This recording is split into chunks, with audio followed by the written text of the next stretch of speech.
أيضا المستمع يقول عند الوضوء وأثناء الصيام إذا دخل الماء أثناء التمضمض، هل يعني ذلك أنني أفطرت؟ وكيف يتم التمضمض في هذه الحالة؟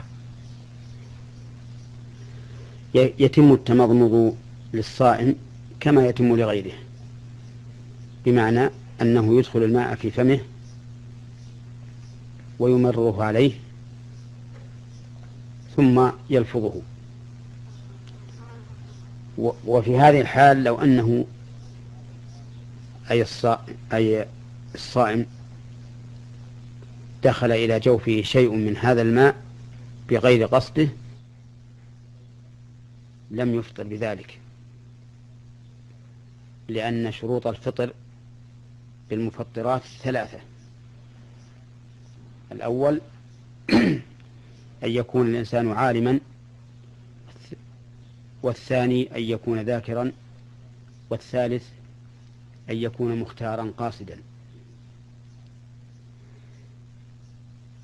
فأما العلم فإن ضده الجهل، فلو تناول الإنسان شيئا من المفطرات جاهلا أنه يفطر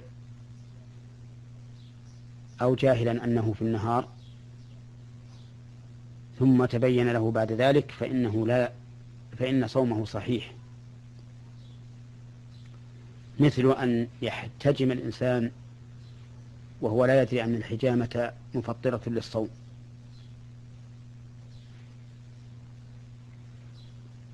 مثل أن يحتجم الإنسان وهو لا يعلم أن الحجامة مفطرة للصائم، فإنه في هذه الحال لا يفسد صومه لأنه جاهل. ومثل أن يأكل الإنسان ويشرب يظن أن الفجر لم يطلع ثم يتبين له أن الفجر قد طلع، فإنه لا قضاء عليه. ومثل أن يكون في مكان لا يسمع فيه النداء والسماء مغيمة فيظن أن الشمس قد غربت فيفطر، ثم يتبين له بعد ذلك أن الشمس لم تغرب، فإنه لا قضاء عليه لأنه جاهل.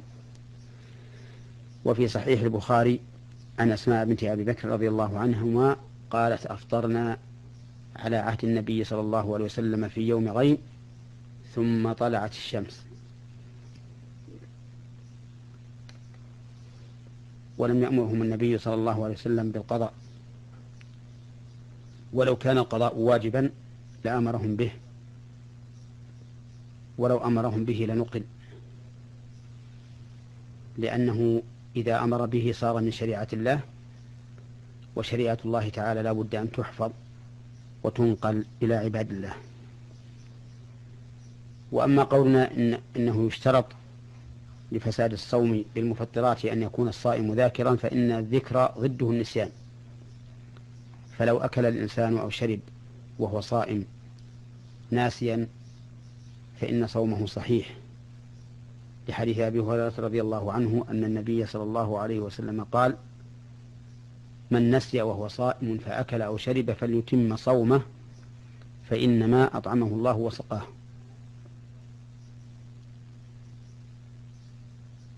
وأما اشتراط أن يكون الصائم مختارا قاصدا، فلأن غير المختار القاصد لا إثم عليه،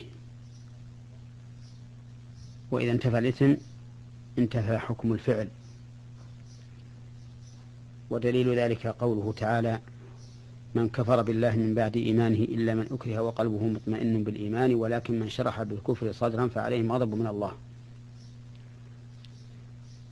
فإذا انتفى حكم الكفر وهو أعظم الذنوب بالإكراه فما دونه من باب أولى، وذلك لأن المكره غير قاصد للشيء،